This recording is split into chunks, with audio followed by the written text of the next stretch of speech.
Mean लगन के लिए हम देखने वाले हैं वास्तव में जो सितंबर का महीना है वो आपके लिए कैसे बीतेगा और इस मंथ को आप कैसे प्लान कर सकते हो। देखिए ये आपका मीन लगन का ही चार्ट है और यहाँ पे आपको जो प्लेसमेंट ग्रहों की नजर आ रही है ये सितंबर के हिसाब से आपको दिखाई दे रही है। लेकिन इन ग्रहों की प्लेसमेंट में कुछ परिवर्तन जरूर हो सकते हैं मंथ के मध्य में। यहाँ पे हम आगे बढ़ने से पहले सबसे पहले गोचरीय स्थितियों पर विचार करेंगे, उसके बाद देखेंगे कि वास्तव में जो आपको ग्रहों की प्लेसमेंट दिख रही है स्क्रीन पर, ये प्लेसमेंट से आपको कैसे-कैसे प्रभाव सामने आएँगे। यहाँ पे अगर हम देखें गोचरीय स्थितियों को, तो गोचरीय स्थितियों में सबसे पहले सूर्य के बारे में बात करते हैं। सूर्य 17 सितंबर तक गोचरीय स्थितियों में सिंह राशि में है और उसके बाद ये कन्या में प्रवेश करेंगे। बुध का गोचर 15 सितंबर तक सिंह राशि में रहने वाला है और इसके बाद ये भी कन्या राशि में प्रवेश कर जाएँगे। शुक्र अभी 15 सितंबर तक कर्क राशि में है, इसके बाद वो सिंह राशि में चले जाएँगे। मंगल का गोचर 13 सितंबर तक कन्या राशि में रहने वाले और उसके बाद ये तुला राशि में प्रवेश कर जाएंगे। बृहस्पति अभी मिथुन में गोचर कर रहे हैं और शनि मीन राशि में, और शनि अभी वक्री होकर गोचर कर रहे हैं मीन राशि में। चंद्रमा का गोचर देखें तो 1 सितंबर को हमें धनु राशि में चंद्रमा देखने को मिलेंगे। राहु का गोचर अभी कुंभ राशि में है और केतु का गोचर सिंह राशि में। तो ये गोचरीय स्थितियां, इसके बाद अब हम देखेंगे वास्तव में ये गोचरीय स्थितियां आपके लिए कैसी साबित हो सकती हैं। सबसे पहले यहाँ लग्नेश से स्टार्ट करेंगे। लग्नेश जो है वो वही आपके 10th लॉर्ड भी हैं और यहाँ वो गोचर कर रहे हैं गुरु आपके 4th हाउस में। देखिए इस प्रकार का गुरु आपके जो कहीं ना कहीं जो लाइफ है उसको काफी बैलेंस में लाएगा, क्योंकि यहाँ आपका कैरियर वाला हाउस भी गुरु कवर कर रहे हैं अपनी दृष्टि से और वो लग्नेश होकर 4th में बैठे। तो यहाँ आपके लिए जितने घरेलू काम इंपॉर्टेंट है उतना ही आपका कैरियर भी इंपॉर्टेंट है। यहाँ पे अब घरेलू मामलों में जैसे आपको कोई प्रॉपर्टी वगैरह परचेज करना है या घर का कोई अन्य बहुत महत्वपूर्ण आपको काम करना है, उस काम में आप काफ़ी बेहतर कर पाएँगे। गुरु यहाँ 10th लॉर्ड होने की वजह से और क्योंकि 10th हाउस पर दृष्टि होने की वजह से करियर के लिए भी उतना ही ज़्यादा इम्पोर्टेंट है। ऐसे में करियर के लिए आपको कोई विशेष रूप से प्लानिंग करनी हो आने वाले समय के लिए तो वो आप कर पाएँगे, प्रमोशन वगैरह के लिए भी विचार कर पाएँगे। इसके अलावा आप अपने करियर में कुछ नया वैल्यू ऐड करना चाहते हैं या अपने कार्य क्षेत्र को बदलना चाहते हैं या अपने कार्य करने का जो तरीका है उसको बदलना चाहते हैं, कहीं न कहीं कुछ न कुछ अगर आप इनोवेटिव करना चाहते हैं, तो यहाँ बृहस्पति आपको पूर्ण रूप से सपोर्ट कर रहे हैं। बृहस्पति यहाँ 10th लॉर्ड होने की वजह से कहीं न कहीं जातक वो एक अच्छा बैलेंस बना पाएगा अपने घरेलू जीवन और अपने प्रोफेशनल लाइफ के बीच में। गुरु यहाँ क्योंकि लग्नेश होकर आ रहे हैं और हम ये मानते हैं कि लग्नेश का गोचर आपका जहाँ भी होगा, जिस भी हाउस में होगा, उस हाउस पे आप बहुत ही ज़्यादा फोकस करते हुए नजर आएंगे। ऐसे में भले आप विदेश में सेटल्ड हैं चाहे अपने कंट्री में सेटल्ड हैं, लेकिन आप अपने घरेलू कार्यों को प्रायोरिटी देंगे ही देंगे। अब गुरु यहाँ से सबसे पहले एस्पेक्ट डाल रहे हैं 8th हाउस पे। 8th हाउस पे ये एस्पेक्ट डालें तो धन संबंधी काफ़ी ज़्यादा स्थितियाँ आपको दिखाई देंगी। यहाँ पर कुछ नए चांसेस बनेंगे। जैसे मान लो आपने कोई इन्वेस्टमेंट की है या आपको आपके इन-लॉज़ से कुछ संपत्ति वगैरह मिले या उनसे कोई सपोर्ट मिले, या हो सकता है आपको आपके पार्टनर के थ्रू कुछ सपोर्ट मिले। यहाँ गुरु वैसे क्योंकि ज्ञान के कारक हैं, बुद्धिमत्ता के कारक हैं, तो वो आपका ज्ञान भी काफ़ी तेज़ी से बढ़ाने वाले हैं अष्टम भाव से रिलेटेड। इसलिए आपको मेनली यहाँ अष्टम भाव के मामलों में ज़्यादा से ज़्यादा फोकस करना चाहिए और इसका प्रभाव फिर आपकी मैरिड लाइफ पर भी पड़ेगा। अब यहाँ मान लो अगर अष्टम में अगर गुरु का ही कोई मित्र ग्रह बैठा हो तो आपको ज़्यादा फायदा मिल सकता है। गुरु की दृष्टि अष्टम पे होने से ये उन लोगों को काफ़ी ज़्यादा सपोर्ट करेगा जिनका प्रोफेशन कहीं न कहीं रिसर्च से जुड़ा है या डायरेक्टली या इनडायरेक्टली आपके प्रोफेशन का संबंध जो है अष्टम से है। गुरु इस प्रकार से दृष्टि डालें स्तंभ पे तो आपको गूढ़ ज्ञान और रहस्यों को प्रदान करते हैं, रहस्यों को जानने की क्षमता देते हैं। साथ ही साथ आप किसी भी विषय को बहुत ही डीपली एनालाइज कर पाएंगे। गुरु की दृष्टि उसके बाद 10th हाउस पे रहेगी जो आपके मान सम्मान और आपके अन्य मामलों में काफ़ी ज़्यादा वृद्धि करेगी। गुरु की दृष्टि यहाँ होने की वजह से कैरियर में आपको जो भी स्पेसिफिक प्लानिंग करनी है उसके लिए आप तत्पर रहेंगे। यहाँ क्योंकि अब ये डुअल साइन है और डुअल साइन में ही गुरु है, ऐसे में आप अपने करियर के अलावा भी अगर कुछ स्टार्ट करना चाहते हैं अपने लिए, कुछ एक नया इनकम सोर्स क्रिएट करना चाहते हैं, तो उसके लिए भी ये स्थिति बहुत फेवर करेगी। लेकिन 10th हाउस में बैठा हुआ अगर कोई भी ग्रह है आपका जन्म के समय का, तो उस ग्रह को जरूर देख लीजिएगा। वास्तव में अगर वो ग्रह गुरु का मित्र ग्रह हुआ तो आपको और भी ज्यादा बेहतरीन सपोर्ट मिल सकता है। गुरु की दृष्टि यहाँ होने से लोगों के साथ आप बहुत अच्छे से कनेक्ट हो पाएंगे, अपने बॉस और अपने कलीग्स के साथ भी एक अच्छी स्थिति देख पाएंगे। गुरु फिर दृष्टि डालते हैं 12वें घर पे। 12वें घर पे गुरु दृष्टि डालें तो ये बहुत इंटरेस्टिंग हो जाता है, क्योंकि वो 4th हाउस में आके और आपके 12th हाउस पे दृष्टि डाल रहे हैं, बट मेन फोकस वो 4th हाउस की तरफ दिखा रहे हैं। बट यहाँ राहु भी गोचर कर रहे हैं। अब क्योंकि राहु की दृष्टि भी गुरु पर है और गुरु की दृष्टि यहाँ राहु पर है, ऐसी स्थिति में हम ये मानते हैं कि गुरु आपको विदेश सेटल होने या विदेश यात्रा करने के लिए भी उतना ही ज्यादा फेवर करेगा। यहाँ पे क्योंकि राहु का एस्पेक्ट गुरु को प्राप्त हो रहा है अब यहाँ राहु भी क्योंकि कुंभ के राहु हैं, तो कुंभ के राहु काफ़ी अच्छे माने जाते हैं और जब अगर गुरु की भी दृष्टि पड़ जाए तो राहु और भी ज़्यादा शुभ हो जाएगा यहाँ पे। अब इसलिए ज़्यादा इम्पोर्टेंट है ये दृष्टि क्योंकि गुरु आपके लग्नेश भी हैं। ऐसे में कहीं न कहीं अगर आप फ़ॉरेन में ही सेटल्ड हैं या आप आने वाले समय में फ़ॉरेन जाना चाहते हैं या वहाँ सेटल होना चाहते हैं, आपका काम का पर्पज़ हो, प्रोफ़ेशनल पर्पज़ हो या कोई भी स्टडी वगैरह का अगर पर्पज़ हो तो आप उसके लिए ट्राई कर सकते हैं। अब यहाँ गुरु राहु का ये जो कनेक्शन बन रहा है, जो दृष्टि संबंध बन रहा है, उसकी वजह से आपका सिक्स सेंस भी काफ़ी तेज़ी से बढ़ेगा और आपको बाकी मामलों में भी काफ़ी सपोर्ट मिलेगा। हालाँकि यहाँ कुछ खर्चे भी आपके बढ़ते हुए दिखेंगे आपको। यहाँ पे अब लेकिन जो समस्या आपको रह सकती है वो आपके जो घरेलू जीवन है उसमें जो आपके आपके जो कहीं न कहीं परिवार में जो वृद्ध लोग हैं, जो माता-पिता हैं, उनकी सेहत को लेके थोड़ा ज़रूर आप सावधान रहिएगा। उसके बाद हम आगे बढ़ते हैं, मंगल के बारे में देखते हैं। मंगल दूसरे घर के स्वामी और नवम घर के स्वामी हैं। चार्ट में वो गोचर कर रहे हैं सप्तम में। अभी भी देखिए मंगल आपके सप्तम में ही है। हालाँकि इस मंथ में ये सप्तम से निकल भी जाएँगे। ये मैरिड लाइफ़ के लिए अच्छा नहीं है। यहाँ पर आपको पार्टनर से हालाँकि सपोर्ट ज़रूर मिल सकता है। लेकिन यहाँ मतभेद होने, लड़ाई-झगड़ा होने, वाद-विवाद होने के उतने ही ज़्यादा चांसेज़ हैं। अगर आप अपना फैमिली रिलेटेड कोई बिज़नेस कर रहे हैं, तो उसमें ज़रूर आपको मंगल सपोर्ट कर सकते हैं क्योंकि मंगल यहाँ दूसरे घर के लॉर्ड होकर बैठे हैं। अब जो मंगल हैं, वो नवम घर के भी स्वामी हैं। ऐसे में इस समय आपका कोई भी लॉन्ग डिस्टेंस टूर हो सकता है, जो आपके पार्टनर के साथ होगा या फिर आपका अपने बिज़नेस पर्पज़ से होगा। मंगल यहाँ पे नवम घर के स्वामी होने की वजह से आपको करियर में सबसे ज़्यादा सपोर्ट करते हुए नज़र आएँगे क्योंकि वो यहाँ एस्पेक्ट कर रहे हैं। वो अपनी 4th एस्पेक्ट डाल रहे हैं आपके 10th हाउस में। ऐसे में क्योंकि गुरु की दृष्टि भी यहाँ पड़ रही है और मंगल की दृष्टि भी यहाँ पड़ रही है, तो ये आपके करियर के लिए बहुत ज़्यादा अच्छा माना जा सकता है। फिर मंगल की दृष्टि लगन पर है, लगन पर मंगल की दृष्टि है लेकिन लगन में जो शनि है वो अभी वक्री है। वक्री होने से शनि यहाँ कोई ज़्यादा नकारात्मक प्रभाव नहीं डालेंगे, वैसे भी शनि गुरु के साथ लगभग अगर देखा जाए तो न्यूट्रल कंडीशन में होते हैं।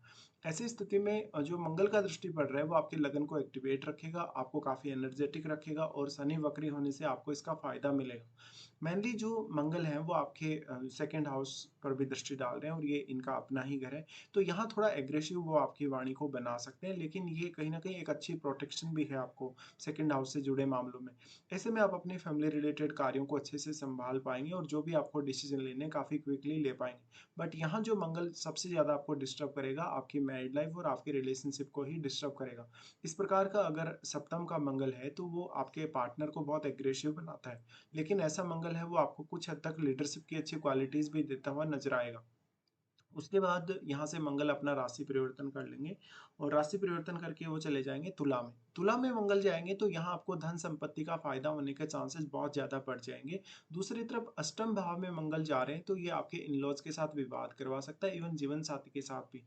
लेकिन जीवन साथी के साथ विवाद होने के चांसेस तभी ज़्यादा हैं जब तक मंगल आपके सप्तम में है। फिर मंगल यहाँ से जो दृष्टि डालेंगे, यहाँ से वो क्योंकि 11वें घर पे दृष्टि डालेंगे तो यहाँ धन संपत्ति के मामले में ये वाला मंगल आपके लिए ज़्यादा फ़ेवर करेगा कहीं न कहीं सप्तम के मंगल की तुलना में। और यहाँ दृष्टि डालेंगे तो आपकी एक्सपेक्टेशन को भी काफ़ी ज़्यादा हाई करेंगे क्योंकि मंगल का ये अपना उच्च का घर है। अब यहाँ मंगल फिर दृष्टि डालेंगे सेकंड हाउस पर दृष्टि डालेंगे तो ये धन संपत्ति संबंधी निर्णय लेने के लिए काफ़ी क्विकली आपको प्रेरित करेगा। साथ में क्योंकि थर्ड हाउस पे भी वो यहाँ दृष्टि डाल रहे हैं। थर्ड हाउस पे जो दृष्टि डाल रहे हैं, इसकी वजह से आपके लिए कोई भी प्रकार का हार्ड से हार्ड काम करना आसान होगा, कोई भी प्रकार का रिस्क लेना आसान होगा। हाँ, जब मंगल अष्टम भाव में चले जाएँ, तो ये ध्यान आपको ज़रूर रखना होगा कि यहाँ पार्टनरशिप वगैरह में दिक्कतें आ सकती हैं या आप अपने इन-लॉज़ के साथ मिलके अगर कोई काम कर रहे हैं, तो आपको काफ़ी सारी समस्याएँ आ सकती हैं। उसके बाद हम यहाँ देखते हैं शुक्र को। शुक्र जो कि थर्ड लॉर्ड है और आपकी चार्ट में वो अष्टमेश भी हैं। शुक्र का गोचर हो रहा है पंचम में। देखिए पंचम में जब भी शुक्र आता है तो निश्चित तौर पे कोई ना कोई अफेयर देगा, आपको क्रिएटिविटी बहुत अच्छी देगा, आपको इनकम के बहुत सारे साधन देगा, संतान के साथ बहुत ज़्यादा अटैचमेंट देगा। यहाँ पे अब वो अपने थर्ड हाउस को कनेक्ट कर रहे हैं 5th से और वो अष्टम के स्वामी हैं। अष्टम के स्वामी अगर 5th में आ जाएँ तो वो गूढ़ ज्ञान या गूढ़ रहस्यों के लिए काफ़ी अच्छे माने जाते हैं। दूसरी तरफ अगर इस तरीके से थर्ड का लॉर्ड भी अगर 5th में आए और शुक्र जैसा प्लैनेट हो, तो आपके अंदर जो नेचुरल टैलेंट है वो काफ़ी अच्छे से डेवलप हो पाता है। शुक्र यहाँ दृष्टि डालेंगे आपके 11वें घर पे, जहाँ पर फिर मंगल अष्टम में आने के बाद मंगल स्वयं भी यहाँ दृष्टि डालेंगे। तो ये कहीं न कहीं आपके लिए कुछ एक लग्ज़री जैसा फ़ील ला सकता है। आपको लग्ज़री वस्तुओं का बहुत ज़्यादा अगर शौक है और अगर आपका शुक्र बहुत अच्छी स्थिति में बैठा है, तो शुक्र इस प्रकार के फ़ायदे आपको करवाएगा, आपके नेटवर्क में काफ़ी विस्तार लाएगा, लोगों से आपको काफ़ी अच्छे से कनेक्ट करेगा। उसके बाद शुक्र यहाँ से अपना राशि परिवर्तन कर लेंगे और वो 6th में आ जाएँगे। 6th में शुक्र उतना अच्छा साबित नहीं होगा यहाँ पर, क्योंकि ऑलरेडी वो केतु के साथ भी रहेंगे। ऐसे में शुक्र यहाँ आपसे कुछ ब्लाइंडली खर्चे करवा सकते हैं, जिनमें आप कभी भी कंफर्टेबल नहीं होंगे। शुक्र के 6th हाउस में आने के बाद आप कोई लोन वगैरह ना लें। शुक्र की ये वाली जो स्थिति बनेगी वो 15 सितंबर के बाद बनेगी, जब वो 6th में आएँगे। उसके बाद हम बुध को देखते हैं। बुध यहाँ पे 4th लॉर्ड है और 4th लॉर्ड होने के साथ-साथ क्योंकि वो 7th लॉर्ड भी है, इसलिए इनकी प्लेसमेंट बहुत ही ज़्यादा इम्पोर्टेंट हो जाती है। अब बुध है वो आपके 6th हाउस में गोचर कर रहे हैं और वो सूर्य के साथ हैं। अब सूर्य के घर में अगर बुध सूर्य के साथ रहेंगे तो आपको ऑलरेडी पता है कि बुध सूर्य के क्लोज़ ही रहते हैं हमेशा लगभग। और कभी-कभी अस्त भी रहते हैं, लेकिन इस बार अब जो बुध हैं वो सूर्य के क्लोज ही हैं और यहाँ पे क्योंकि केतु गोचर कर रहे हैं, तो केतु एक्चुअल में इस हाउस की एनर्जी को एब्जॉर्ब कर रहे हैं, बट क्योंकि सूर्य अपने घर में बहुत ज़्यादा पावरफुल होंगे तो यहाँ बुध को सूर्य का सपोर्ट मिल रहा है। बट एक तरफ अगर देखा जाए तो ये मैरिड लाइफ के लिए उतना अच्छा नहीं है, ये आपके करियर और आपके रूटीन वर्क के लिए ज़रूर अच्छा साबित हो सकता है, क्योंकि यहाँ केतु जो आपको प्रॉब्लम कर रहे हैं, उस प्रॉब्लम का जो समाधान आपको देंगे वो सूर्य बुध दोनों ही मिलकर देंगे। ऐसे में सप्तमेश का अधर चले जाना 6th हाउस में, ये आपके लिए बिल्कुल भी फेवरेबल नहीं है। अगर आप इस समय नया कोई काम स्टार्ट करते हैं, नया कोई बिज़नेस करते हैं, तो डिसीज़न बहुत ही ठीक से लीजिएगा, वरना आपको बहुत बड़ा नुकसान हो सकता है। आपको कहीं न कहीं कुछ ब्लाइंडली डिसीज़न लेने के लिए ऐसा बुध प्रेरित कर सकता है और काफ़ी क्विकली आगे बढ़ा सकता है। बुध यहाँ पर अब 4th लॉर्ड होके भी आ रहे हैं। 4th लॉर्ड होके आ रहे हैं तो अपने घर परिवार के सदस्यों पर भी आप काफ़ी ज़्यादा खर्चे करेंगे। अगर आपको अपना कोई घर वगैरह बनाना है, कोई प्रॉपर्टी वगैरह परचेज़ करना है, तो उसके लिए जो भी आपको खर्चे करने हैं, उनको आपको काफ़ी मेंटेन करना होगा। यहाँ पे जो बुध हैं फिर वो दृष्टि डालते हैं 12th पे। 12th पे दृष्टि डालेंगे, देखिए यहाँ राहु गोचर कर रहे हैं और ऐसा बुध आपको काफ़ी ज़्यादा फ़ायदा देगा जब भी दृष्टि डालेगा। तो अगर आपका कोई भी बिज़नेस है, अगर आपके बिज़नेस का फ़ॉरेन से कोई कनेक्शन है, इम्पोर्ट-एक्सपोर्ट का अगर आप कुछ काम वगैरह कर रहे हैं, तो भी आपको फ़ायदा होने के चांसेज़ हैं। बट ऐसा जो बुध होगा, वो आपके लिए कुछ कठिनाइयाँ ज़रूर लाएगा। यहाँ पर अब सूर्य कितना ज़्यादा स्ट्रॉन्ग प्रभाव बुध पर डाल सकते हैं, वो ही आपके लिए सबसे ज़्यादा मैटर करेगा।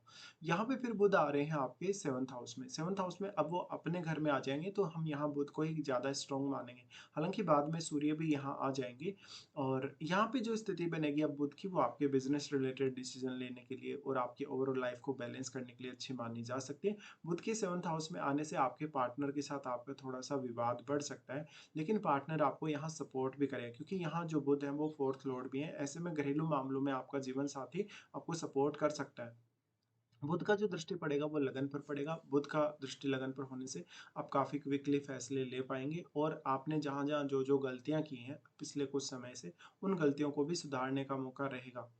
उसके बाद अगर देखा जाए तो हम चंद्रमा को देखते हैं। चंद्रमा 5th लॉर्ड है और चंद्रमा आ रहे हैं शुरुआत में लगभग आपके 10th हाउस में 3 दिन तक के लिए।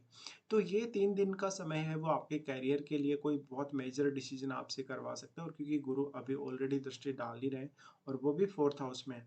ऐसे में करियर को लेकर बहुत ही इम्पोर्टेंट होने वाले हैं शुरुआती 3 दिन। उसके बाद जो चंद्रमा है वो लाभ स्थान में चले जाएँगे।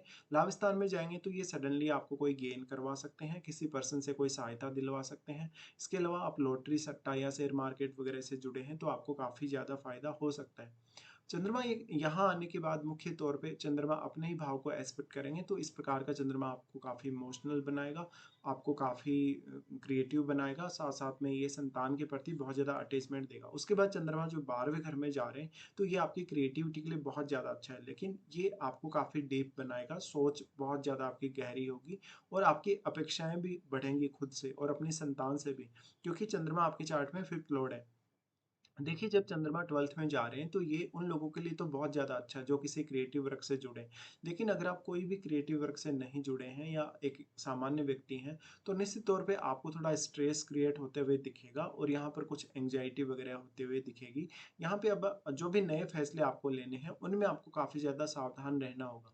उसके बाद हम देखते हैं सूर्य को। सूर्य जो कि आपके 6th हाउस के लॉर्ड हैं और सूर्य अपने ही घर में गोचर कर रहे हैं। सूर्य का ये गोचर 17 सितंबर तक है और जैसे अभी हमने डिस्कस किया बुध का, जब अभी डिस्कशन कर रहे थे कि सूर्य यहाँ बुध को काफ़ी सपोर्ट कर रहे हैं और अपने ही घर में सूर्य हैं, तो हम यहाँ सूर्य को काफ़ी प्रबल मानेंगे। ऐसी स्थिति में सूर्य जो है आपको डेली लाइफ में काफ़ी हेल्प कर रहे हैं केतु के यहाँ होने के बावजूद। तो सूर्य जब तक यहाँ होंगे लगभग 17 तारीख तक, तब तक आपको यहाँ डेली लाइफ और रूटीन वगैरह में सपोर्ट मिलता रहेगा। अगर आपका किसी से कोई विवाद है, लड़ाई-झगड़ा है, उस मामले में भी सूर्य आपको सपोर्ट करते रहें। सूर्य की दृष्टि आपके 12th पे रहेगी, अगर आपका प्रोफ़ेशन का संबंध डायरेक्टली फ़ॉरेन से है या 12th हाउस से है, तो सूर्य यहाँ फिर भी आपको सपोर्ट कर रहे हैं। अपने भाव में होने की वजह से सूर्य हमेशा काफ़ी स्ट्रॉन्ग होंगे और यहाँ पर वो आपको काफ़ी एनर्जेटिक बनाएँगे डेली के काम करने के लिए। सूर्य फिर आ रहे हैं सप्तम में। सप्तम में सूर्य का आना बिल्कुल भी अच्छा साबित नहीं होगा अगर हम रिलेशनशिप या मैरिड लाइफ के हिसाब से देखें तो। सिर्फ़ और सिर्फ़ आपको लीडरशिप की क्षमता ऐसा सूर्य प्रदान करेगा, काफ़ी ज़्यादा मान-सम्मान प्रदान करेगा, सोसाइटी या फैमिली में आपका रिस्पेक्ट बढ़ाएगा और कहीं न कहीं आपके लिए नेम-फेम के हिसाब से सूर्य बहुत ज़्यादा अच्छा साबित हो सकता है। सूर्य दृष्टि डालेंगे लगन पर दृष्टि डालेंगे तो वो अपनी एनर्जी आपको प्रोवाइड कर रहे हैं जिससे आपके लिए लाइफ़ में कोई भी काम करना ईज़ी रहेगा। ऐसे में देखिए अब सूर्य जो है वो क्योंकि 6th लॉर्ड है, ऐसे में अगर आप 6th हाउस से संबंधित कोई भी प्रॉब्लम को फेस कर रहे हैं, उस मामले में ज़्यादा बेटर डिसीजन ले सकेंगे।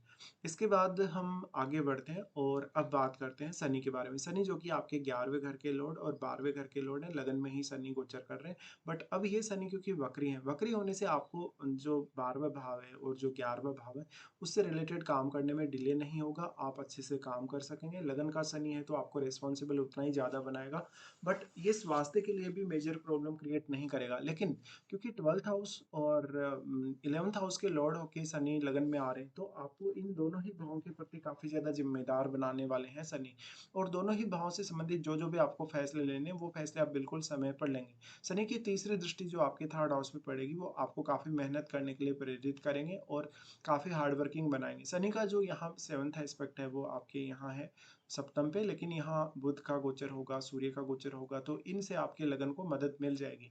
यहाँ शनि आपके बिज़नेस वगैरह में या अन्य मामलों में कोई भी ज़्यादा दखल नहीं देंगे क्योंकि वो रेट्रोग्रेड है और रेट्रोग्रेड होने की वजह से वो आपके कार्यों में डिले नहीं करेंगे। साथ ही शनि का दृष्टि आपके 10th पे भी है। 10th पे दृष्टि है तो ये करियर में मान-सम्मान और करियर में आगे बढ़ने के लिए बहुत ज़्यादा अच्छी स्थिति मानी जा सकती है।